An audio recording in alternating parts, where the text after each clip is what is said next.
This is a brief introduction to the Côte de Beaune for our 2019 Burgundy Primeur with Corney Barrow. The Côte de Beaune is obviously a very famous part of the Côte d'Or. The Côte de Beaune focuses predominantly, is world class for its whites, however does produce some very fine reds also.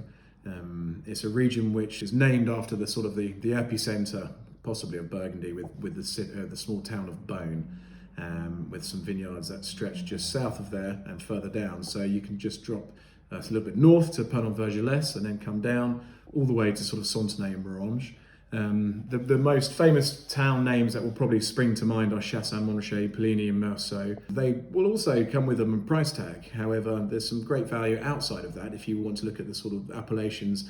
As I mentioned, Sontenay is fantastic, Saint-Aubin being another one, and Saint-Romain also. These are all sort of up and coming places within the region because land is becoming more affordable and great producers or youngsters and generational changes are taking back the freeholds of the vineyards and making their own wine. The Chardonnays here, and particularly in 2019, due to the growing season, have a lovely richness and weight.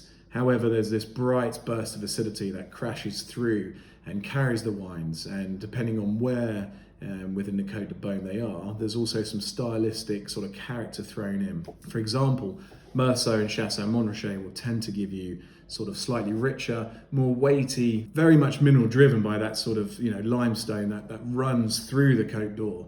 Where Poligny though, however, tends to give more steely, almost more austerity and that more sort of flinty sort of character. If you'd want to look outside of these regions, I would highly recommend looking at Saint-Aubin. Saint-Aubin just sits behind Chassaing and Poligny, two very famous towns in the Côte d'Or.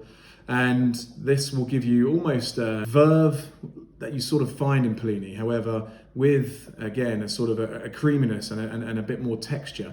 Than say Poligny Montrachet as well. Obviously, they are lesser known vineyards. There are Premier Cru. There's no Grand Cru in Saint-Aubin. That is predominantly reserved only for Chassaing Montrachet and Poligny, twinned next to each other, and Corton, the hill of Corton, where you would get sort of Primeur. If you then wanted to look at something else outside of the three big names of Meursault, Chassaing and Poligny, I'd certainly encourage you to go down to Sontenay. Now, Sontenay, I feel, has a very mineral resonance within the wine. They will give you a very chalky feel and a chalky edge driving the wines along. But again, coming to 2019, there's this beautiful ripe fruit that's there. There's a sweetness. And this will change from anywhere from white sort of stone fruits through citrus fruits and green fruits, where depending again on the producer and how they sort of age their wines and make their wines using oak barrels and batonnage, potentially these will then add in extra flavor characteristics and components. It's a wonderful vintage. This will offer you some beautiful early drinking wines. However, at the very, very top, there's going to be some masterpieces that are made to lay down. Again, because of that acidity, you've got fruit concentration and density and acidity, which will help drive the wines with longevity. And certainly there's no lack of complexity here. I hope you enjoy the campaign and happy shopping.